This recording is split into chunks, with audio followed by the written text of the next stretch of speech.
Me llamo Héctor Almanza. Tengo 65 años y soy jubilado de Ferrocarriles Nacionales.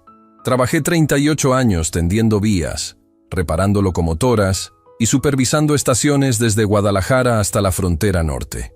Conozco el hierro, conozco el acero, conozco el peso de las cosas que no se doblan.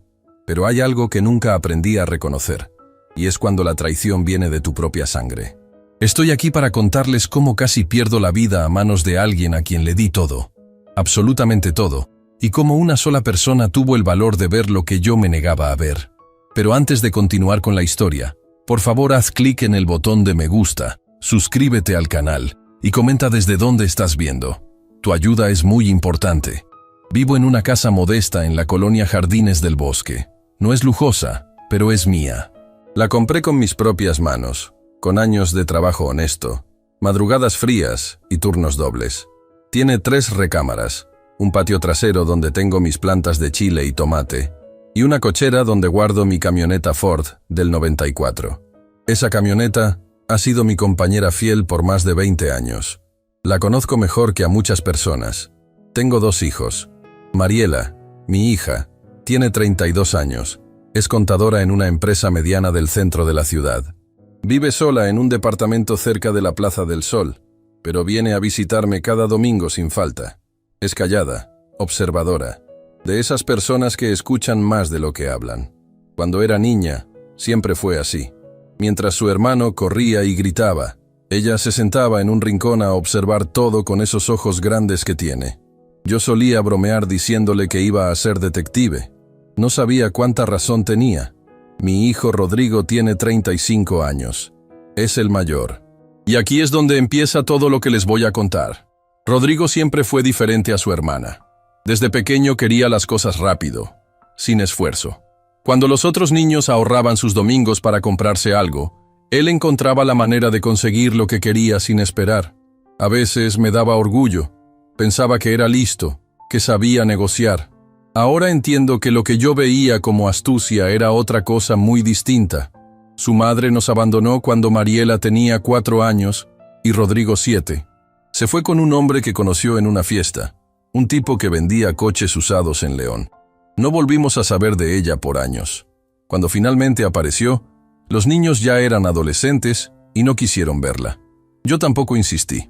Esa ausencia me marcó de una forma que no supe manejar. Me sentía culpable, como si yo hubiera fallado en algo. Entonces hice lo que hacen muchos padres en mi situación. Compensé. Compensé con regalos, con permisos, con dinero. Y el que más recibió fue Rodrigo, porque era el mayor, porque lloraba más fuerte, porque sabía exactamente qué decir para que yo abriera la cartera. Mariela nunca pidió nada. Estudiaba, sacaba buenas calificaciones, conseguía sus propios trabajos de medio tiempo. Yo la veía tan fuerte, tan independiente, que asumí que no me necesitaba tanto. Gran error. La necesidad no siempre se muestra con gritos. Con los años, Rodrigo se convirtió en un hombre que siempre buscaba el camino corto. Tuvo varios negocios que fracasaron, todos por la misma razón. Quería ganar mucho sin trabajar proporcionalmente. Una taquería que cerró a los 6 meses. Un puesto de accesorios para celulares que nunca despegó.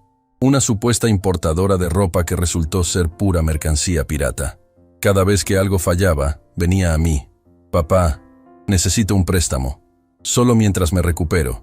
Te lo pago en 3 meses. Nunca me pagó un solo peso. Y yo seguía dándole, porque era mi hijo, porque recordaba sus ojos de niño cuando su madre se fue, porque la culpa me seguía carcomiendo. Mariela me advertía, con su manera tranquila, sin gritar, me decía que tuviera cuidado, que Rodrigo se estaba aprovechando, pero yo no quería escuchar. Un padre no quiere creer esas cosas de su hijo. Todo esto que les cuento es importante para que entiendan lo que viene después. Para que comprendan cómo un hombre de mi edad, con mi experiencia, pudo estar tan ciego. La primera señal de que algo andaba mal llegó un domingo común. Mariela había venido a comer como siempre. Preparé unos tacos de bistec con la carne que compré en el mercado de San Juan de Dios. Estábamos sentados en la mesa de la cocina, platicando de cosas sin importancia, cuando escuché el motor de un coche estacionándose afuera. Era Rodrigo. Entró sin tocar, como siempre hacía. Llevaba una camisa cara que no le había visto antes y unos lentes de sol que se notaban nuevos. Me saludó con ese abrazo rápido que me daba últimamente, ese que parece que tiene prisa por terminarse. Me di cuenta inmediatamente de que algo lo traía inquieto. Se sentó con nosotros, pero no comió nada. Miraba su teléfono cada 30 segundos. Mariela lo observaba en silencio, sin decir nada, pero yo conocía esa mirada. Era la misma que ponía de niña cuando sabía que su hermano iba a hacer alguna travesura.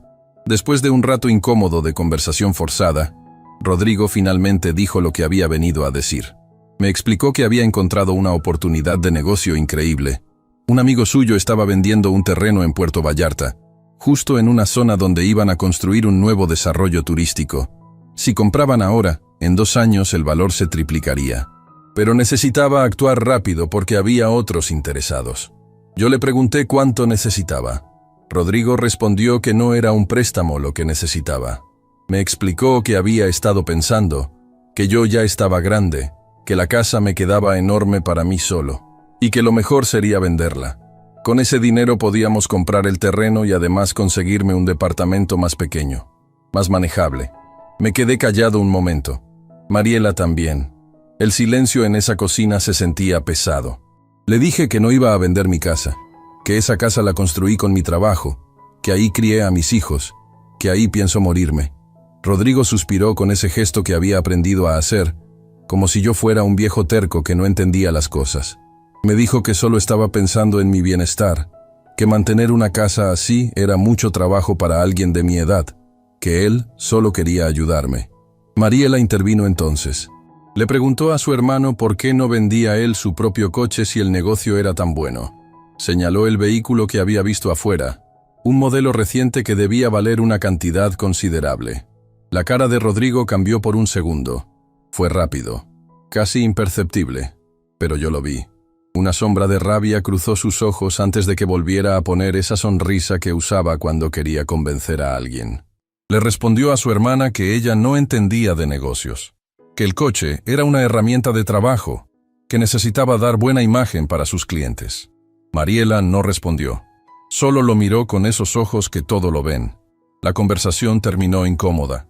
Rodrigo se fue diciendo que lo pensara, que no tomara decisiones precipitadas, que el tiempo se acababa.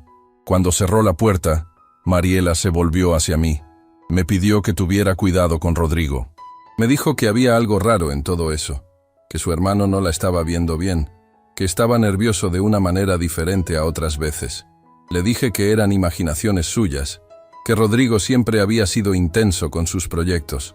Mariela no insistió, solo me dijo que cualquier cosa que notara, cualquier cosa extraña, le avisara inmediatamente. Los días que siguieron fueron extraños. Rodrigo empezó a venir más seguido, cosa que nunca hacía.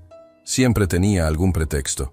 Que venía a revisar una gotera que según él había visto, que quería asegurarse de que el calentador estuviera funcionando bien, que había pasado por el rumbo y decidió saludar.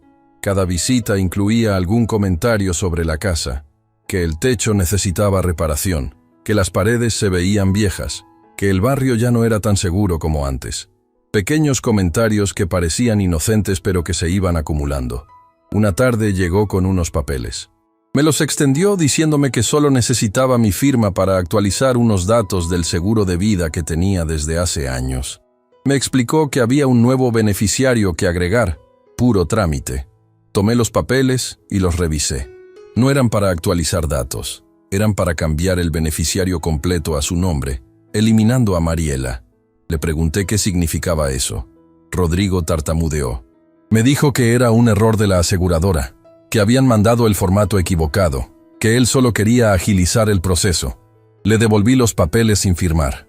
Le dije que cualquier cosa relacionada con mis documentos la iba a revisar con calma, sin prisas. Esa noche no pude dormir bien. Por primera vez, las palabras de Mariela empezaron a resonar en mi cabeza. Algo no estaba bien. Lo sentía en los huesos, en esa intuición que uno desarrolla después de 65 años de vida. Al día siguiente decidí revisar mi camioneta. Tenía que ir al mercado a comprar algunas cosas y noté que estaba estacionada un poco diferente a como la había dejado. Quizás solo era mi imaginación, pero quise asegurarme. Abrí el cofre y todo parecía normal. Revisé los niveles de aceite, el agua, las mangueras. Todo bien. Entonces, casi por instinto, me agaché a revisar los frenos. El líquido de frenos estaba casi vacío.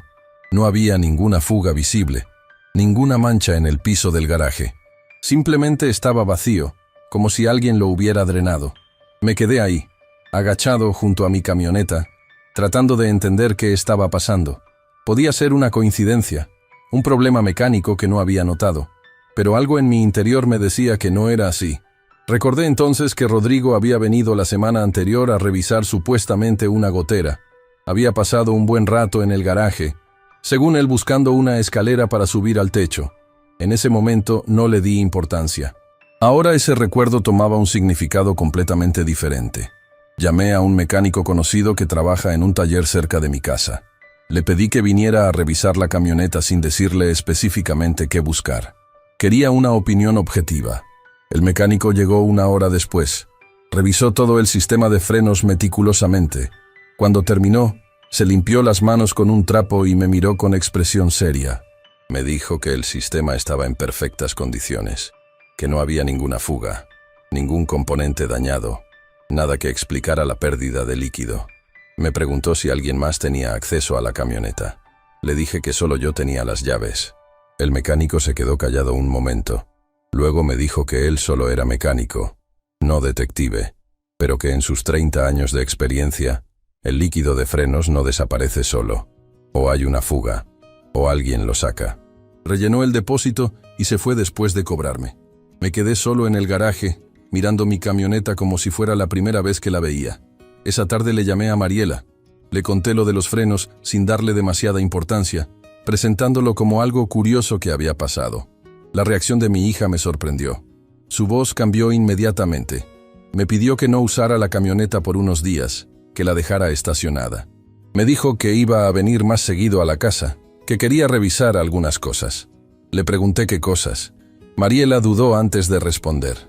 Finalmente me dijo que había estado observando a Rodrigo últimamente, que había notado comportamientos extraños, llamadas a escondidas, nerviosismo constante. Me dijo que no quería alarmarme sin razón, pero que prefería ser precavida. Le pregunté directamente qué estaba pensando. Mi hija guardó silencio unos segundos, que se sintieron eternos. Luego me dijo que todavía no estaba segura de nada, que no quería acusar a nadie injustamente, pero que necesitaba que yo estuviera alerta. Me pidió que revisara todo: mi comida, mis medicinas, las cerraduras de la casa. Me dijo que cualquier cosa fuera de lo normal, por pequeña que pareciera, se la contara inmediatamente. Colgué el teléfono con un nudo en el estómago.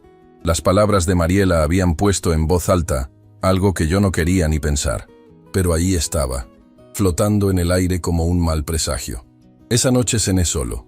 Un plato de frijoles con queso que me preparé yo mismo. Mientras comía, miraba la silla vacía donde solía sentarse Rodrigo de niño, cuando todavía era inocente, cuando todavía me veía como su héroe. Recordaba cómo me pedía que le contara historias del ferrocarril, cómo se emocionaba cuando le hablaba de las locomotoras gigantes que cruzaban el desierto. En algún punto de su vida, esa admiración se transformó en algo que no logro entender. ¿Fue mi culpa por darle demasiado? ¿Fue la ausencia de su madre? ¿O simplemente hay personas que nacen con algo torcido en el alma? Me pregunté en qué momento había cambiado todo.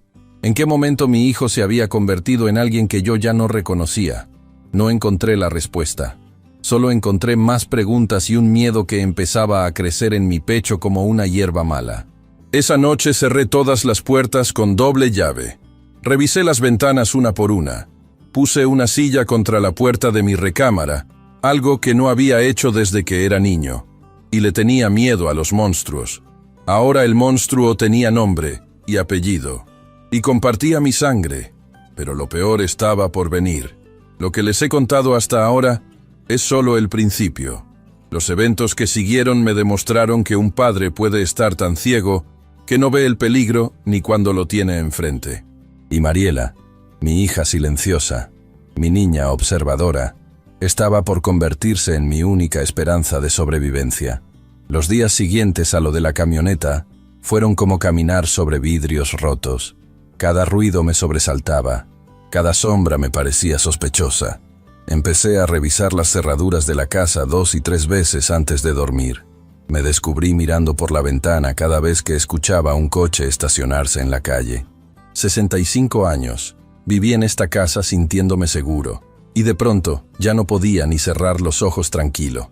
Mariela cumplió su palabra y empezó a venir más seguido. Ya no solo los domingos, sino también entre semana, a veces sin avisar. Llegaba con el pretexto de traerme comida o de querer cenar conmigo, pero yo sabía que en realidad venía a vigilar, a asegurarse de que yo estuviera bien. Nunca me lo dijo directamente, pero sus ojos me lo decían todo. Una tarde llegó con una bolsa del supermercado. Traía fruta, verduras y unas latas de atún. Me dijo que había pasado por el Soriana y se acordó de que a mí me gustaban las manzanas rojas. Mientras acomodaba las cosas en la cocina, me preguntó de manera casual si Rodrigo había vuelto a visitarme. Le conté que había venido 2 veces esa semana. La primera solo a saludar, según él. Se quedó como 20 minutos, preguntándome por mi salud, por cómo me sentía, si había ido al doctor últimamente. Preguntas que nunca me había hecho antes. La segunda vez llegó con un técnico, un tipo que supuestamente venía a revisar el calentador de gas. Dijo que había contratado el servicio porque le preocupaba que el calentador fuera viejo y pudiera tener fugas. Mariela dejó de acomodar las cosas. Se quedó quieta un momento, dándome la espalda. Luego se volteó y me preguntó si yo había pedido ese servicio o si había notado algún problema con el calentador. Le dije que no, que el calentador funcionaba perfectamente, que había sido idea de Rodrigo. Mi hija no dijo nada, pero vi cómo apretaba la mandíbula. Esa expresión la conozco bien. Es la misma que ponía de niña cuando algo la molestaba pero no quería hacer un escándalo. Me pidió que le mostrara el calentador. Fuimos al patio trasero donde está instalado.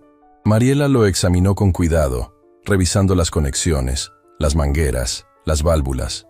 No sé mucho de esas cosas, pero ella parecía saber lo que buscaba. Después de unos minutos, sacó su teléfono y tomó varias fotos. Le pregunté qué estaba haciendo. Me respondió que solo quería tener un registro, por si acaso. Me dijo que iba a pedirle a un amigo suyo que era ingeniero que revisara las fotos. Nada más para estar seguros. No insistí en preguntarle más. Parte de mí no quería saber. Parte de mí seguía aferrada a la esperanza de que todo fueran coincidencias, de que mi hijo simplemente estuviera preocupado por su padre viejo. Esa noche, después de que Mariela se fue, me senté en la sala a ver las noticias. No podía concentrarme. Las palabras del reportero entraban por un oído y salían por el otro.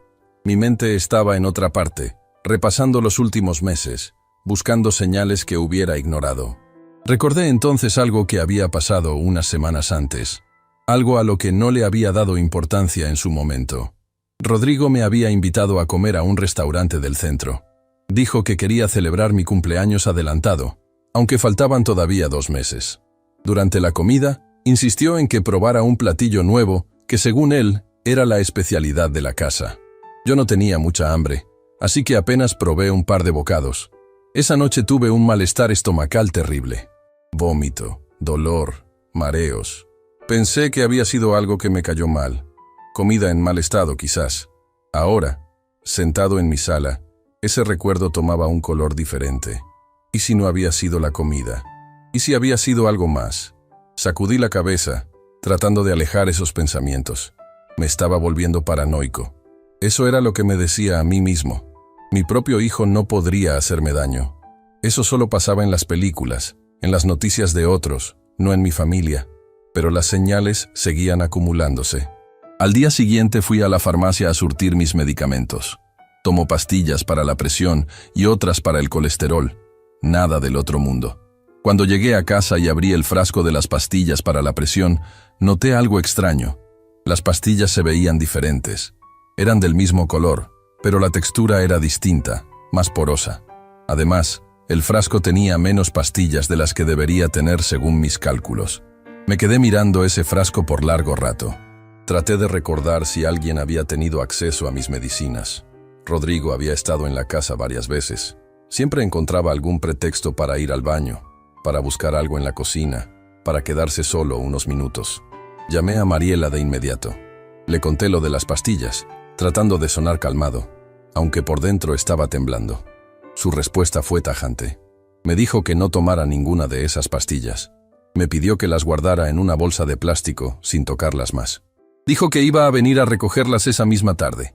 Cuando llegó, traía consigo otra caja de medicamentos, la misma marca, comprada en una farmacia diferente. Me dijo que tomara de esas mientras tanto. Luego se llevó las pastillas sospechosas sin explicarme qué iba a hacer con ellas. No me atreví a preguntarle. En el fondo, creo que ya sabía la respuesta. Los días que siguieron fueron una mezcla extraña de normalidad forzada y tensión constante. Trataba de seguir con mi rutina. Regar mis plantas, leer el periódico, ver mis programas de televisión, pero todo se sentía diferente. Era como si estuviera actuando en una obra de teatro, pretendiendo que mi vida seguía igual cuando sabía perfectamente que algo oscuro se estaba gestando. Rodrigo seguía viniendo a visitarme. Sus visitas se habían vuelto más frecuentes, casi obsesivas. Siempre traía algún regalo, pan dulce, fruta, a veces comida preparada de algún restaurante. Insistía en que comiera delante de él, en que probara lo que traía.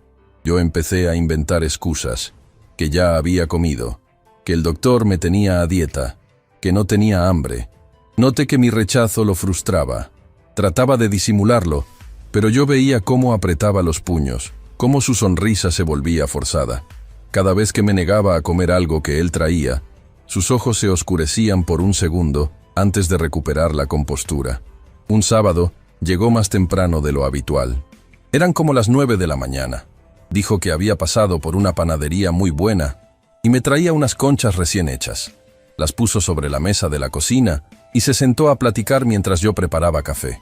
Me preguntó cómo me había sentido últimamente, si había tenido algún malestar, algún mareo, algo fuera de lo normal.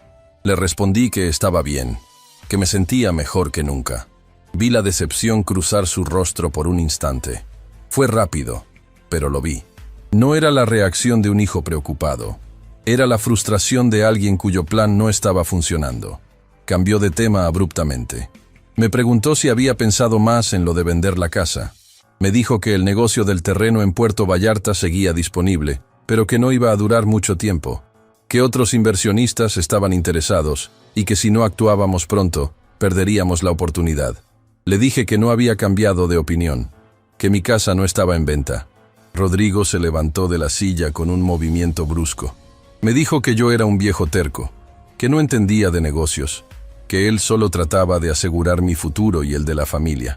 Su voz había subido de tono, algo que raramente hacía conmigo.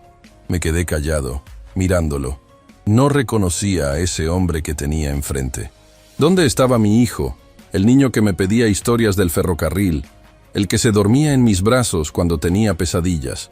Rodrigo pareció darse cuenta de que había perdido el control. Respiró profundo y suavizó su expresión. Me pidió disculpas. Dijo que estaba estresado por el trabajo, que no había querido alzar la voz. Se acercó a darme un abrazo, ese abrazo rápido y vacío que se había vuelto costumbre. Cuando se fue, me quedé sentado en la cocina mirando las conchas que había traído. No las toqué. Las tiré a la basura cuando estuve seguro de que su coche se había alejado. Esa tarde Mariela llegó con noticias. Se sentó frente a mí en la sala y me tomó las manos. Sus ojos estaban rojos, como si hubiera estado llorando antes de venir. Me contó que había mandado analizar las pastillas que se había llevado. Un amigo suyo que trabajaba en un laboratorio le había hecho el favor. Los resultados mostraban que las pastillas habían sido alteradas. Contenían una sustancia que no debería estar ahí, algo que en dosis pequeñas causaba malestar, pero que acumulado con el tiempo podía provocar un paro cardíaco. Me quedé helado. Las palabras de mi hija resonaban en mi cabeza, pero mi cerebro se negaba a procesarlas. Alguien estaba tratando de envenenarme lentamente, y ese alguien tenía acceso a mi casa, a mis medicinas, a mi vida. Mariela continuó. Me dijo que había estado investigando por su cuenta, sin decirme nada para no alarmarme sin pruebas. Había revisado los estados de cuenta de Rodrigo, usando contactos que tenía de su trabajo como contadora. Lo que encontró era alarmante. Mi hijo estaba hundido en deudas. Debía dinero a prestamistas, a bancos, a gente que no perdonaba. Las cifras eran astronómicas, mucho más de lo que yo podría imaginar, pero eso no era todo. Mariela había descubierto que Rodrigo había estado haciendo averiguaciones sobre mi seguro de vida. Había llamado a la aseguradora haciéndose pasar por mí, preguntando sobre los beneficiarios, sobre los montos, sobre los requisitos para cobrar en caso de fallecimiento. También había encontrado búsquedas en la computadora de Rodrigo. No me preguntó cómo accedió a ella, y yo no quise saber. Las búsquedas eran sobre venenos indetectables, sobre cómo simular un accidente, sobre cuánto tiempo tardaba un seguro de vida en pagar después de una muerte. Mientras Mariela hablaba, sentí que el mundo se derrumbaba a mi alrededor. Todo lo que creía conocer, todo lo que había construido, se desmoronaba como un castillo de arena. Le pregunté a mi hija por qué no había ido a la policía. Me explicó que todavía no tenía pruebas suficientes. Todo lo que tenía eran indicios, sospechas, circunstancias. Necesitaba algo más concreto, algo que no pudiera ser negado. Y me dijo que tenía un plan. Mariela me explicó que íbamos a seguir actuando como si no supiéramos nada. Yo seguiría recibiendo a Rodrigo, seguiría con mi rutina, pero con precauciones extremas. No comería nada que él trajera, no tomaría medicinas que él pudiera haber tocado, no usaría la camioneta sin antes revisarla. Mientras tanto, ella seguiría recopilando evidencia. Le pregunté cuánto tiempo tomaría eso. Me respondió que no sabía. Días, semanas quizás. Dependía de qué tan desesperado estuviera Rodrigo. Y por lo que había visto, la desesperación de mi hijo estaba creciendo. Esa noche no dormí. Me quedé sentado en la oscuridad de mi recámara, pensando en mi vida, en mis decisiones, en todo lo que había hecho mal. ¿En qué momento fallé como padre? ¿Fue cuando compensé la ausencia de su madre con dinero? ¿Fue cuando le perdoné cada error, cada mentira, cada abuso de confianza? Las respuestas no llegaban. Solo el silencio de la noche y el peso de una verdad que me aplastaba el pecho. Durante las semanas siguientes, viví una doble vida. Por fuera, era el mismo Héctor de siempre. El jubilado tranquilo que regaba sus plantas y veía telenovelas. Por dentro, estaba alerta cada segundo, midiendo cada palabra, analizando cada gesto de mi hijo. Rodrigo venía casi todos los días. Sus excusas para visitarme se volvían cada vez más rebuscadas. Que había visto una oferta de televisores y quería mi opinión. Que un amigo le había dado boletos para el estadio y quería invitarme. Que simplemente pasaba por el rumbo. Cada visita incluía algún intento de que yo comiera algo. Un taco de un puesto callejero. Un café de una tienda nueva. Fruta que había comprado en el mercado. Yo rechazaba todo con pretextos cada vez más elaborados. También noté que revisaba cosas en la casa cuando pensaba que yo no lo veía. Lo sorprendí una vez en mi recámara, revisando mi buró. Me dijo que buscaba una foto vieja que quería ver. Otra vez lo encontré en el baño, mirando el botiquín donde guardo mis medicinas. Mariela me había dado instrucciones estrictas. Guardar las medicinas reales en otro lugar, fuera de la casa.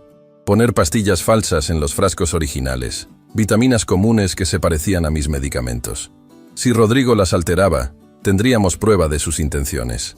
Una noche, Rodrigo llegó con una botella de tequila. Dijo que quería celebrar conmigo, aunque no había nada que celebrar. Insistió en que tomáramos unos tragos juntos, como en los viejos tiempos. Le dije que el doctor me había prohibido el alcohol por mis medicamentos. Vi su mandíbula tensarse. Me dijo que un trago no hacía daño a nadie, que me estaba volviendo demasiado aprensivo con mi salud. Sirvió 2 vasos y empujó uno hacia mí. Yo no lo toqué. Le dije que prefería un vaso de agua. Rodrigo tomó ambos vasos él solo, con tragos rápidos y nerviosos. Mientras bebía, su teléfono sonó varias veces. Se alejó a contestar, hablando en voz baja. Alcancé a escuchar fragmentos de la conversación. Algo sobre plazos, sobre tiempo que se acababa, sobre conseguir el dinero como fuera. Cuando colgó, su cara estaba pálida. Me miró con una expresión que nunca olvidaré. Era una mezcla de desesperación y algo más oscuro que no quise identificar. Me dijo que necesitaba un favor. Un préstamo grande, más grande que los anteriores. Me habló de una cifra que me dejó sin palabras. $500,000. Dijo que era cuestión de vida o muerte, que había gente peligrosa detrás de él, que si no pagaba iban a hacerle daño. Le pregunté en qué se había metido. No me respondió directamente. Solo repitió que necesitaba el dinero, que era urgente, que si no lo conseguía no sabía qué iba a pasar. Le dije que no tenía esa cantidad, que mis ahorros de jubilado no alcanzaban para tanto. Rodrigo se acercó a mí. Su voz se volvió más intensa. Me dijo que sí tenía el dinero, que tenía la casa, que tenía la camioneta, que tenía el terreno que mi padre me heredó en las afueras de Tlaquepaque, que si vendía todo eso, tendría más que suficiente. Le repetí que no iba a vender nada. Por un momento pensé que iba a golpearme. Vi sus puños cerrarse, vi su cuerpo tensarse, pero se contuvo. Respiró profundo y dio un paso atrás. Me dijo que lo iba a lamentar, que si algo malo le pasaba a él, sería mi culpa. Luego salió de la casa dando un portazo que hizo temblar las ventanas. Me quedé solo en la sala, con el corazón latiendo como loco. Las amenazas de mi hijo resonaban en mis oídos. Ya no había duda. El hombre que acababa de salir por esa puerta era capaz de cualquier cosa. Llamé a Mariela de inmediato. Le conté todo lo que había pasado. Ella escuchó en silencio, sin interrumpirme. Cuando terminé, me dijo algo que me heló la sangre. Me dijo que había interceptado unos mensajes de Rodrigo. No me explicó cómo, solo me dijo que lo había hecho. En esos mensajes, mi hijo hablaba con alguien sobre un plan. Mencionaba una cena familiar, mencionaba que iba a ser pronto, mencionaba que después de eso, todos los problemas se resolverían. Le pregunté qué significaba eso. Mariela guardó silencio unos segundos. Luego me dijo que Rodrigo estaba planeando algo para la próxima reunión familiar. Algo definitivo. La cena del domingo. La misma cena que hacíamos cada semana desde hacía años. La misma mesa donde nos sentábamos en familia. El mismo lugar donde mi hijo planeaba terminar conmigo. Después de esa conversación con Mariela, los días que siguieron fueron los más largos de mi vida. Cada hora se sentía como una eternidad. Sabía que algo terrible se acercaba. Podía sentirlo en los huesos, en esa intuición que desarrollas cuando has vivido lo suficiente. Pero no podía hacer nada más que esperar y confiar en mi hija. Mariela me visitó al día siguiente de la revelación sobre los mensajes. Llegó temprano, antes de que amaneciera completamente. Traía una carpeta llena de papeles y su computadora portátil. Se sentó conmigo en la mesa de la cocina y me mostró todo lo que había recopilado. Las pruebas eran abrumadoras. Tenía copias de los estados de cuenta de Rodrigo, mostrando deudas que sumaban más de 2 millones de pesos, préstamos de bancos, de financieras dudosas, de particulares. Había también registros de llamadas a números que Mariela había rastreado. Algunos pertenecían a prestamistas conocidos en Guadalajara por sus métodos violentos de cobranza. Otros eran de personas que preferí no saber quiénes eran. Me mostró capturas de pantalla de las búsquedas que Rodrigo había hecho en Internet. Venenos que no dejan rastro. Accidentes domésticos más comunes. ¿Cuánto tarda en pagarse un seguro de vida? ¿Cómo se investiga una muerte sospechosa? Cada búsqueda era como un golpe en el estómago. También tenía los resultados del análisis de las pastillas. El laboratorio había identificado la sustancia. Era un compuesto que afectaba el sistema cardiovascular. En pequeñas dosis causaba arritmias, mareos, debilidad general. Acumulado durante semanas o meses, podía provocar un infarto que cualquier médico atribuiría a causas naturales en un hombre de mi edad. Le pregunté a Mariela si eso era suficiente para ir a la policía. Me explicó que era complicado. Las búsquedas en Internet no eran prueba de nada por sí solas. Los estados de cuenta mostraban deudas, pero no intención de asesinato. Las pastillas alteradas eran la evidencia más sólida, pero Rodrigo podía alegar que alguien más las había manipulado. Necesitábamos atraparlo en el acto, o conseguir una confesión. Le pregunté cómo íbamos a lograr eso. Mariela me miró con esos ojos que todo lo ven. Me dijo que ya tenía un plan. Me explicó que íbamos a dejar que Rodrigo siguiera adelante con lo que estuviera planeando para la cena del domingo, pero estaríamos preparados. Ella iba a estar alerta cada segundo, observando todo. Al primer indicio de peligro me avisaría, y yo tendría que confiar en ella y hacer exactamente lo que me dijera, sin cuestionar. Le pregunté qué pasaría si algo salía mal. Mi hija tomó mi mano y la apretó con fuerza. Me dijo que no iba a dejar que nada me pasara, que había pasado semanas preparándose para ese momento, que tenía contactos en la policía a quienes ya había alertado de manera extraoficial, que todo estaba calculado. Quise creerle. Necesitaba creerle, porque la alternativa era demasiado oscura para contemplarla. Los días previos a la cena fueron surrealistas. Rodrigo me llamó el miércoles para confirmar que nos veríamos el domingo. Su voz sonaba diferente, casi animada. Me dijo que él se iba a encargar de preparar la comida, que quería hacer algo especial para la familia. Insistió en que no me preocupara por nada, que él llevaría todo lo necesario. Esa llamada me confirmó lo que ya sabía. Mi hijo estaba planeando algo para esa cena, y yo iba a estar ahí, sentado en su mesa, esperando a que intentara matarme. Mariela me dio instrucciones precisas para el domingo. No comería nada que Rodrigo preparara o sirviera. Pretendería que todo estaba normal, conversaría, sonreiría, actuaría como si no supiera nada. Mantendría mi teléfono en el bolsillo con el volumen en vibración. Cuando ella me mandara un mensaje, yo haría exactamente lo que dijera. Sin preguntas, sin dudas. Le pregunté qué iba a decir el mensaje. Me respondió que no lo sabía todavía. Dependería de lo que pasara, pero que confiara en ella. Que cuando llegara el momento, yo iba a saber qué hacer. El sábado por la noche no pude dormir. Me quedé acostado en la oscuridad, mirando el techo, pensando en todo lo que había vivido. 65 años de memorias pasaron por mi mente como una película vieja. Mi infancia en el rancho de mi abuelo. Mis primeros años en el ferrocarril. El día que conocí a la madre de mis hijos. El nacimiento de Rodrigo. Ese bebé que sostenía en mis brazos, sin saber en qué se convertiría. El nacimiento de Mariela, tan pequeña y tan perfecta. Los años buenos, cuando éramos una familia, antes de que todo se derrumbara. Me pregunté si había algún momento en el que pude haber cambiado las cosas. Alguna decisión diferente. Alguna palabra que no dije o que dije de más. Pero las respuestas no llegaban. Solo el silencio de la noche y el peso del arrepentimiento. El domingo amaneció gris. Me levanté temprano, aunque no había dormido casi nada. Me bañé, me afeité con cuidado. Me puse una camisa limpia. Quería verme normal, tranquilo, como cualquier otro domingo, aunque por dentro estaba temblando. Mariela llegó a mi casa a las 11 de la mañana. Íbamos a ir juntos a la casa de Rodrigo. Mi hijo vivía en un departamento en la colonia Providencia, un lugar que había rentado cuando su situación económica parecía mejor. Ahora sabía que ese departamento estaba pagado con dinero prestado, otro eslabón en la cadena de deudas que lo estaba ahorcando. En el coche, Mariela me repitió las instrucciones una vez más. Mantener la calma, no comer nada, estar pendiente del teléfono, seguir sus indicaciones al pie de la letra.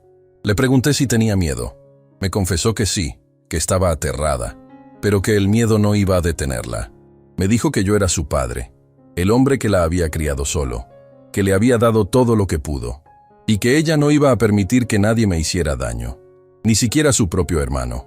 Llegamos al departamento de Rodrigo cerca del mediodía. Él nos recibió en la puerta con una sonrisa amplia, demasiado amplia.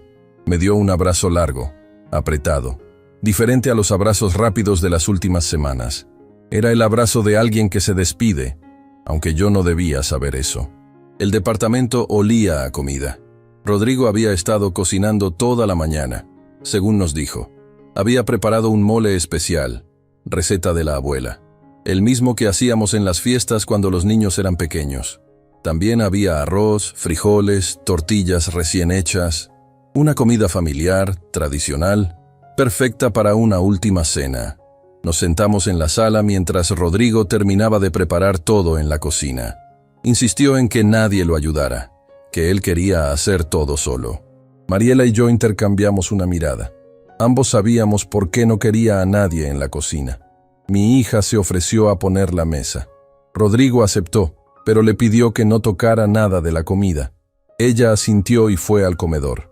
Desde donde estaba, yo la veía moverse con calma aparente, pero sus ojos estaban en todas partes, observando, analizando, buscando cualquier señal de peligro. Rodrigo salió de la cocina con una jarra de agua de Jamaica. Sirvió 3 vasos y nos ofreció uno a cada quien. Mariela tomó el suyo, pero no bebió. Yo hice lo mismo. Rodrigo no pareció notarlo, o fingió no hacerlo. La conversación durante la espera fue forzada. Rodrigo hablaba de cosas sin importancia, del clima, del tráfico, de un partido de fútbol que había visto. Su voz tenía un tono artificial, como si estuviera recitando un guión. Yo respondía con monosílabos, tratando de parecer normal mientras mi corazón latía cada vez más fuerte. Finalmente, Rodrigo anunció que la comida estaba lista. Nos invitó a pasar al comedor, donde había dispuesto la mesa con manteles y servilletas que nunca le había visto usar. Velas encendidas, copas de vidrio, cubiertos pulidos. Todo demasiado elaborado para una simple comida dominical. Me senté en la cabecera, el lugar que siempre ocupaba en las reuniones familiares. Mariela se sentó a mi derecha. Rodrigo desapareció en la cocina y volvió con los platos ya servidos. 3 platos de mole con pollo, aparentemente idénticos. Pero no eran idénticos. Mariela lo notó inmediatamente y yo también. Rodrigo colocó cada plato en un lugar específico.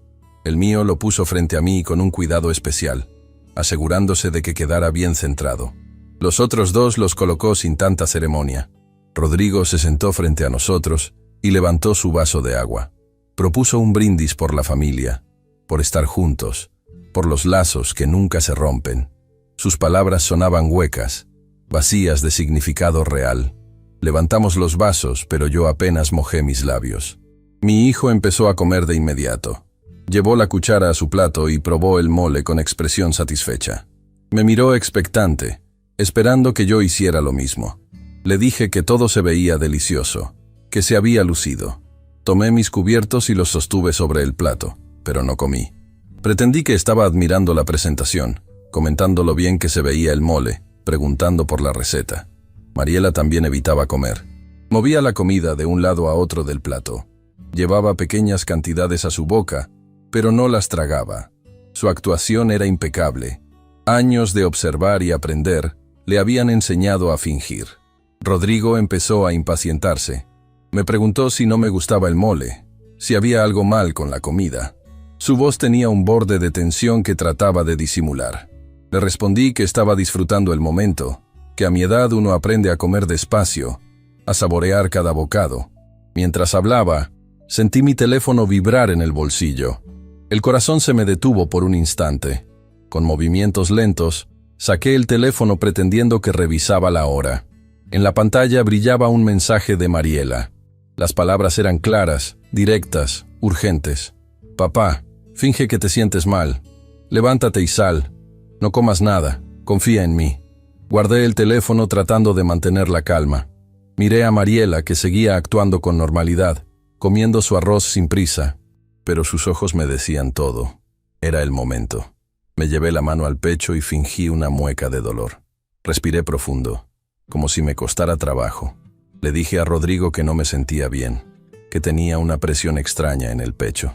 Rodrigo se levantó de su silla con alarma fingida. Me preguntó qué me pasaba, si necesitaba algo, si quería que llamara a una ambulancia. Le dije que solo necesitaba aire fresco, que me sentía sofocado. Me levanté de la mesa apoyándome en el respaldo de la silla. Caminé hacia la puerta que daba al pequeño balcón del departamento, alejándome del comedor, del plato intocado, de mi hijo que me miraba con una expresión que no pude descifrar. Salí al balcón y respiré profundo. El aire de la calle me llenó los pulmones. Desde ahí podía ver el interior del departamento a través del vidrio de la puerta. Lo que vi confirmó todo lo que Mariela había descubierto. Rodrigo se había quedado en el comedor. Mariela también estaba ahí, de pie junto a la mesa. Mi hijo le estaba diciendo algo, señalando mi plato. Su expresión había cambiado completamente. Ya no era el anfitrión amable, era algo más oscuro, más desesperado. Vi cómo Rodrigo tomaba mi plato y lo acercaba a Mariela. Le estaba insistiendo en algo. Sus gestos eran agresivos, demandantes. Mariela negaba con la cabeza, retrocedía. Entonces pasó algo que nunca voy a olvidar. Rodrigo, furioso porque su plan se estaba desmoronando, tomó una cucharada del mole de mi plato. Le gritó algo a Mariela, algo que no pude escuchar desde afuera, y se llevó la cuchara a la boca. Fue su manera de demostrar que la comida estaba bien, de probar que no había nada malo, de obligar a Mariela a bajar la guardia. Pero había algo que mi hijo no sabía. Había algo que su desesperación le había hecho olvidar. El veneno estaba en mi plato. El veneno que él mismo había puesto ahí. Los segundos que siguieron fueron eternos. Rodrigo se quedó quieto un momento, con expresión confundida. Luego su cara empezó a cambiar. Palideció. Se llevó las manos al estómago. Sus ojos se abrieron con terror. Cayó de rodillas primero, luego de lado, sobre el piso del comedor. Su cuerpo empezó a convulsionar, sacudiéndose de manera violenta, incontrolable. Mariela corrió hacia él, no para ayudarlo, sino para alejarse. Sacó su teléfono y empezó a marcar. Yo entré corriendo al departamento, sin saber qué hacer, sin poder procesar lo que estaba pasando. Mi hijo estaba en el suelo, retorciéndose de dolor, con espuma saliendo de su boca. El mismo veneno que había preparado para mí ahora corría por sus venas. La trampa que había tendido se había cerrado sobre él mismo. Mariela hablaba por teléfono, dando la dirección, pidiendo una ambulancia, explicando lo que había pasado. Su voz era firme, controlada, profesional, como si hubiera ensayado ese momento 1000 veces en su cabeza. Me arrodillé junto a Rodrigo sin tocarlo. Lo miré a los ojos, esos ojos que alguna vez fueron los de mi niño pequeño, el que me pedía cuentos antes de dormir. Ahora esos ojos estaban llenos de terror, de dolor, de algo que podría haber sido arrepentimiento.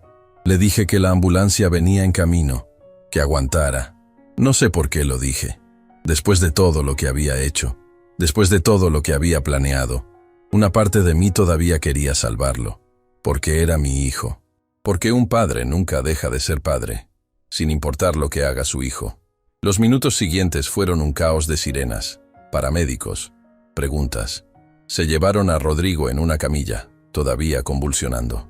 Mariela habló con los paramédicos. Les explicó lo que sospechaba que había ingerido. Su información probablemente le salvó la vida a mi hijo. Nos quedamos solos en el departamento, rodeados de platos fríos y velas que seguían ardiendo. Mariela me abrazó y por primera vez la vi llorar. Lloraba de alivio, de tensión liberada, de todo lo que había cargado sola durante semanas. Le di las gracias. Le dije que me había salvado la vida, que sin su mensaje yo habría comido ese mole, que estaría muerto. Mi hija me apretó más fuerte. Entre sollozos, me dijo que eso nunca habría pasado, que ella siempre estuvo vigilando, que nunca me habría dejado probar un solo bocado. Esa noche, mientras esperábamos noticias en el hospital, Mariela me contó el resto de la historia. Todo lo que había hecho en secreto, todo lo que había descubierto, todo lo que había planeado. Y entonces entendí que mi hija no solo me había salvado la vida, había cargado sola con un peso que nadie debería cargar, la certeza de que su propio hermano quería matar a su padre, y la determinación de impedirlo a cualquier costo. Las horas en el hospital fueron las más extrañas de mi vida. Estaba sentado en una sala de espera, rodeado de desconocidos que también esperaban noticias de sus seres queridos, pero mi situación era diferente a la de todos ellos. Yo estaba esperando noticias del hombre que había intentado matarme, y ese hombre era mi hijo. Mariela estaba a mi lado, en silencio. Había dejado de llorar, pero sus ojos seguían rojos, hinchados. De vez en cuando me tomaba la mano y la apretaba, como asegurándose de que yo seguía ahí, de que todo era real. Cerca de la medianoche, un doctor salió a buscarnos. Nos explicó que Rodrigo estaba estable. El veneno que había ingerido era potente, pero la cantidad había sido relativamente pequeña, apenas una cucharada. Además, los paramédicos habían actuado rápido gracias a la información que Mariela les dio. Iba a sobrevivir, aunque necesitaría varios días de observación. No sé qué sentí al escuchar esas palabras. Alivio, quizás, o tal vez solo vacío. Mi hijo iba a vivir, pero la relación entre nosotros estaba muerta. Eso ya no tenía remedio. La policía llegó poco después. 2 oficiales que habían sido alertados por la llamada de Mariela. Se identificaron y nos pidieron que los acompañáramos a dar nuestra declaración. Mi hija asintió, como si hubiera estado esperando ese momento. Pasamos las siguientes horas en una delegación del centro de la ciudad. Nos separaron para tomar nuestras declaraciones de manera individual. Yo conté todo lo que sabía, desde los primeros indicios hasta el momento de la cena. Los oficiales me escuchaban con expresiones serias, tomando notas, haciendo preguntas ocasionales. Cuando terminé, me dijeron que esperara mientras hablaban con Mariela. La espera se hizo eterna. Me trajeron un café que no pude tomar. Me ofrecieron comida que rechacé. Solo podía pensar en todo lo que había pasado, en cómo mi vida había cambiado en cuestión de horas. Finalmente, Uno de los oficiales vino a hablar conmigo. Me explicó que la declaración de Mariela coincidía con la mía, y que además ella había entregado todas las pruebas que había recopilado durante semanas. Los análisis de las pastillas alteradas, los registros financieros de Rodrigo, las capturas de pantalla de sus búsquedas en Internet, los mensajes interceptados, todo formaba un caso sólido. Pero eso no era todo. La policía había conseguido una orden para revisar el departamento de Rodrigo. Lo que encontraron ahí terminó de confirmar todo. En un cajón de la cocina había varios frascos pequeños con sustancias que serían analizadas. En su computadora encontraron más búsquedas sobre venenos, sobre formas de provocar accidentes, sobre cómo cobrar seguros de vida. También hallaron documentos, copias de mi póliza de seguro, del título de propiedad de mi casa, del terreno en Tlaquepaque. Todo marcado con notas escritas a mano, cálculos de cuánto dinero obtendría si yo moría. El oficial me mostró algunas de las notas. La letra era de Rodrigo, la reconocí de inmediato. En una de ellas había escrito una lista de métodos, cada uno tachado excepto el último. Envenenamiento gradual. En otra había calculado los tiempos, cuántas semanas necesitaba para que el veneno en las pastillas hiciera efecto sin levantar sospechas. Ver esas notas fue como recibir un golpe en el estómago. Ya sabía lo que mi hijo había planeado, pero verlo escrito con su propia letra, con esa frialdad calculadora, era diferente. Era la prueba tangible de que el niño que alguna vez cargué en brazos se había convertido en alguien capaz de asesinar a su propio padre por dinero. Los días siguientes fueron un torbellino de trámites legales, declaraciones adicionales y reuniones con abogados. Rodrigo fue arrestado formalmente en cuanto los médicos lo dieron de alta. Lo acusaron de intento de homicidio calificado, un cargo grave que podía llevarlo a prisión por muchos años. La noticia se filtró a los medios locales. Un jubilado de ferrocarriles, casi asesinado por su propio hijo. La historia apareció en los periódicos, en las noticias de televisión, en las redes sociales. Vecinos que conocía de toda la vida me llamaban para expresar su asombro, su solidaridad, su morbo disfrazado de preocupación. Dejé de contestar el teléfono después del tercer día. Mariela se mudó temporalmente a mi casa. Dijo que no quería dejarme solo, que necesitaba asegurarse de que estuviera bien. Pero yo sabía que ella también necesitaba compañía. Había cargado sola con el peso de la investigación durante semanas. Había tomado decisiones que nadie debería tomar. Había salvado mi vida arriesgando su propia paz mental. Ahora que todo había terminado, el agotamiento finalmente la alcanzaba. Una semana después del incidente, la policía nos citó para informarnos sobre el avance del caso. Rodrigo había confesado. No le quedaba otra opción. Las pruebas eran abrumadoras, pero los detalles de su confesión fueron más dolorosos de lo que esperaba. Mi hijo admitió que llevaba meses planeando mi muerte. Todo había empezado cuando sus deudas se volvieron inmanejables. Debía dinero a gente peligrosa, gente que no aceptaba excusas ni plazos. Le habían amenazado, le habían golpeado, le habían dejado claro que si no pagaba, las consecuencias serían graves. Desesperado, Rodrigo había buscado una salida rápida, y esa salida era yo. Calculó que entre mi seguro de vida, la venta de la casa y el terreno, podría obtener cerca de 3 millones de pesos, suficiente para pagar sus deudas y empezar de nuevo. El problema era que yo no tenía intención de morirme pronto ni de vender mis propiedades. Entonces decidió acelerar las cosas. Primero intentó con los frenos de la camioneta. Drenó el líquido esperando que yo tuviera un accidente en alguna calle con pendiente. Cuando eso no funcionó porque descubrí el problema a tiempo, pasó al plan de las pastillas. Consiguió una sustancia en el mercado negro, algo que le vendieron como indetectable y de efecto gradual. Empezó a alterar mis medicamentos, visitándome con frecuencia para tener acceso a ellos. Pero yo no moría lo suficientemente rápido. Las dosis eran pequeñas y mi cuerpo resistía. Rodrigo se desesperó. Sus acreedores le daban cada vez menos tiempo. Entonces decidió acelerar el proceso con la cena del domingo.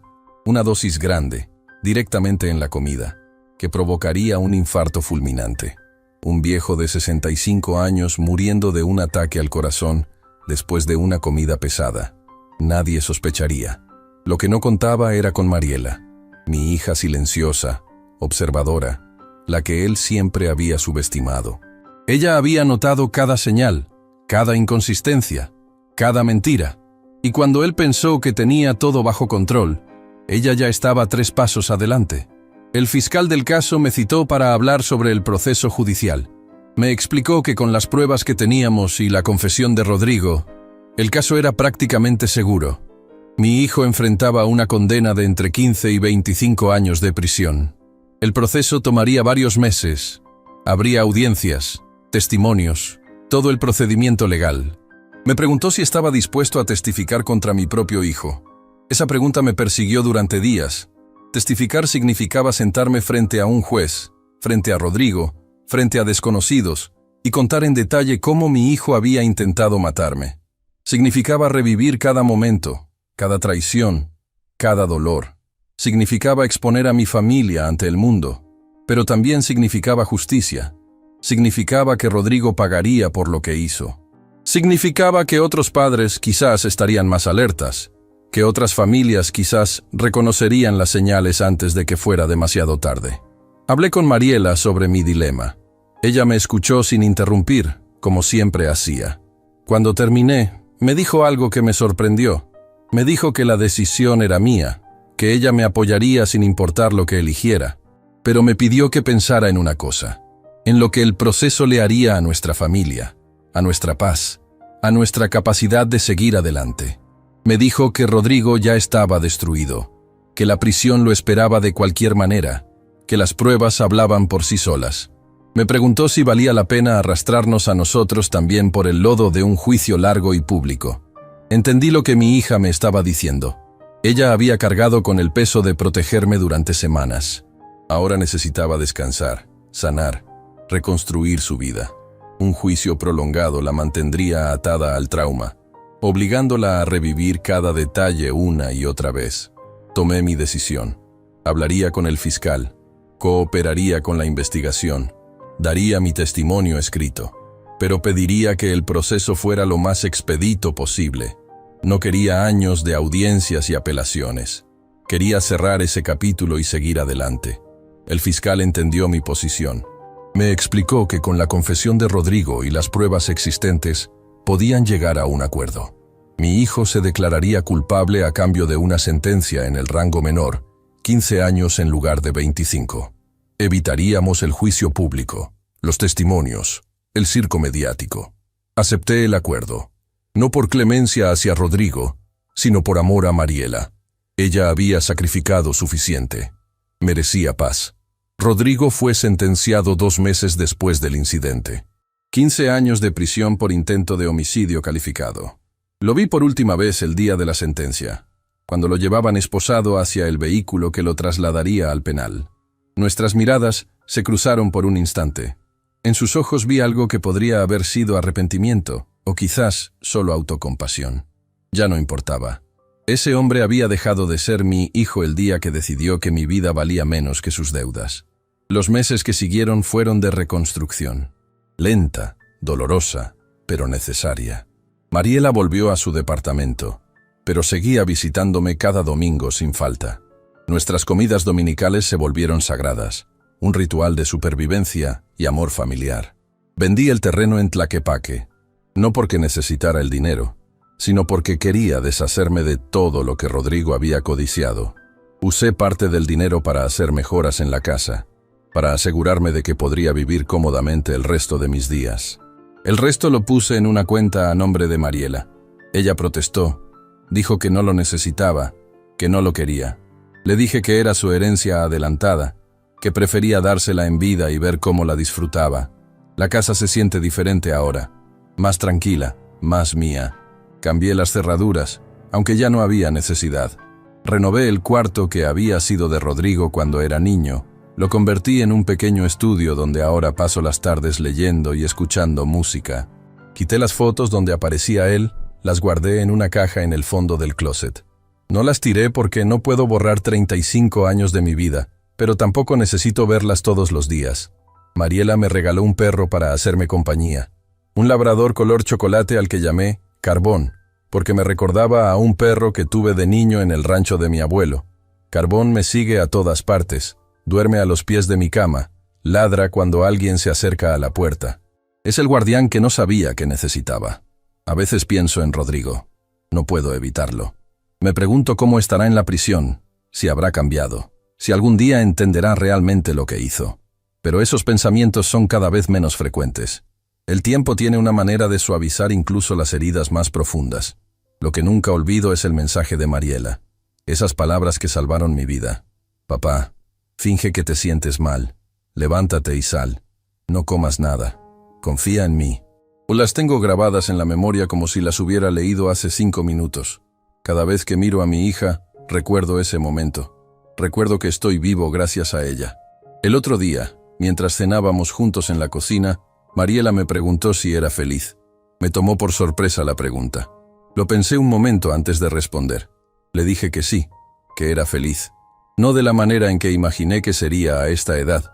No con la familia completa y los nietos jugando en el patio.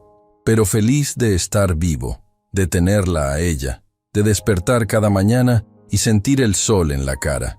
Le dije que la felicidad a veces viene en formas que no esperamos y que hay que aprender a reconocerla. Mariela sonrió con esa sonrisa suya que ilumina todo el cuarto. Me dijo que ella también era feliz, que había aprendido algo importante de todo lo que pasamos, que la familia no es solo sangre, es lealtad, es amor verdadero, es estar dispuesto a proteger a los tuyos aunque duela. Tiene razón. La familia que me queda es pequeña, pero es real, es sólida, es más de lo que muchos tienen. Hace poco recibí una carta de la prisión. Era de Rodrigo. No la abrí. La guardé en la misma caja donde están sus fotos, en el fondo del closet. Quizás algún día la lea, quizás no. Por ahora no estoy listo para escuchar lo que tenga que decir. Tal vez nunca lo esté. Mariela me preguntó qué había hecho con la carta. Le dije la verdad. Ella asintió, sin juzgarme.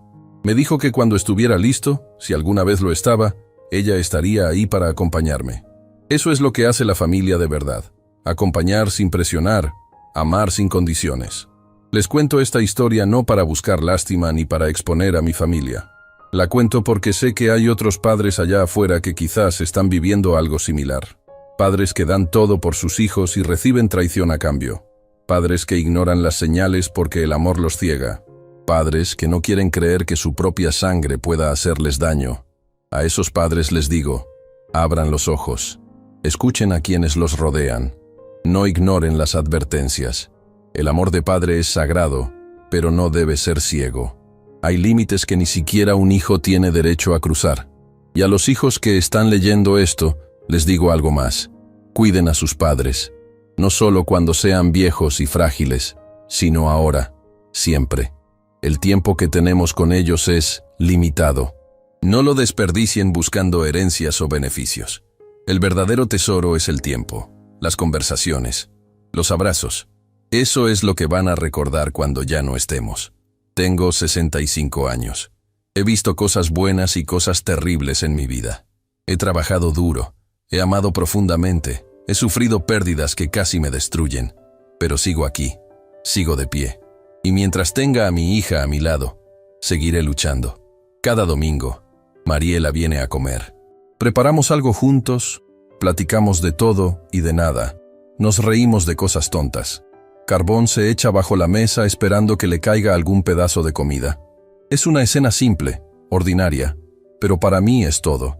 Es la vida que casi pierdo. La vida que mi hija me devolvió con un mensaje de texto y un valor que yo nunca tuve. Si algo he aprendido de todo esto, es que el amor verdadero no se mide en palabras bonitas, ni en regalos caros. Se mide en actos, en estar presente cuando importa, en proteger a los tuyos aunque te cueste todo. Mariela nunca me falló, ni una sola vez en su vida, y yo voy a pasar el resto de mis días tratando de merecer ese amor.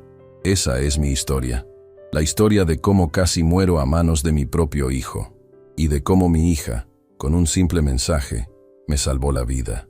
Si esta historia les llegó al corazón, les pido que le den like y se suscriban al canal para seguir escuchando historias como la mía.